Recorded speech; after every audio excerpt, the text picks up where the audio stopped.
All right, welcome back. So the title of this mini lecture is The American Military Experience After 9/11. And there's a lot to this experience, but we're going to try to talk about 5 things that you need to know or you need to be thinking about as you go to do more research and to read more about American military experiences in history, again, in this era. All right, so number 1, drones.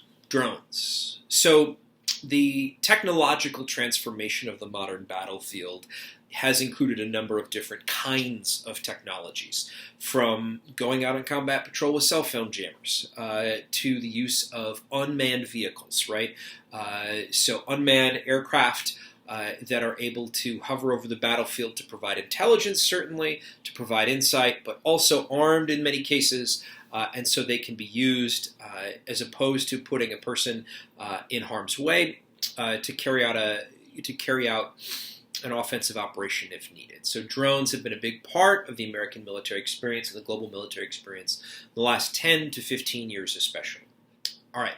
Second, weapons of mass destruction, or WMD. Now, I'm in my late 30s, so I was in college when the Afghanistan conflict began. I was in college when the Iraq War began.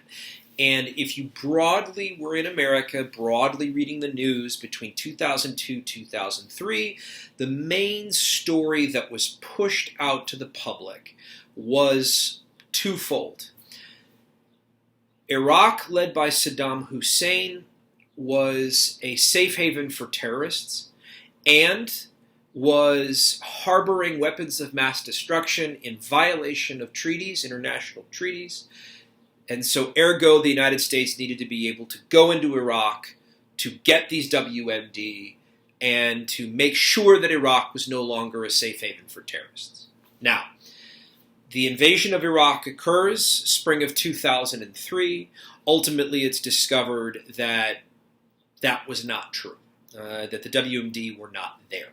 So there was a very, very, very strong backlash against President Bush, President George W. Bush, at the time, because it was believed then that this faulty intelligence had led the United States into war, where you had the loss of many thousands of U.S. service members and also many civilians who had been killed, and it was a very, very, very terrible situation. All right. Number 3. Shock and awe. So when the United States military begins its campaign against the Iraqi military in early 2003, of course, in any kind of offensive operation, you don't really want to announce your presence immediately. You sort of want to telegraph. You don't want to telegraph things. But the United States wanted to make a sort of decisive first strike, and they did so with what was called shock and awe, where we launched quite a great number of cruise missiles and other kinds of munitions against main sites in Iraq. And this was covered very much by the media as a means of trying to portray American power, and of course they do so very well.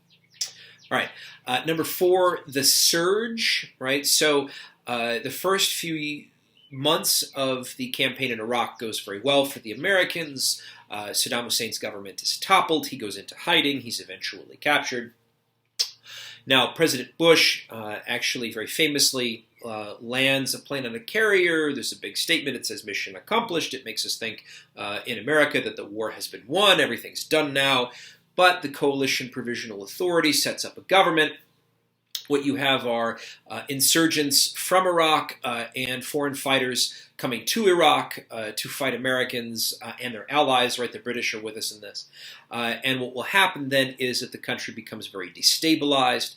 The American military has to get involved in fighting counterinsurgency operations, right? Nation building, right? This kind of thing. And what happens is towards the end of George W. Bush's second term, right, 2006, 2007, there's a sense that the country is going to fall to these insurgents, and so what happens is the United States puts more troops into Iraq in targeted areas in what was called the surge, in order to be able to stabilize this ongoing military conflict. And the surge, generally is deemed successful and is a big part of this story. All right, number 5, IEDs. All right, IEDs. Now, these are improvised explosive devices. If you served in Iraq from 2003 until recently, this was one of the many common concerns if you were going out on a convoy or a patrol that you might be subject to one of these kinds of devices that would explode. All right, thank you very much.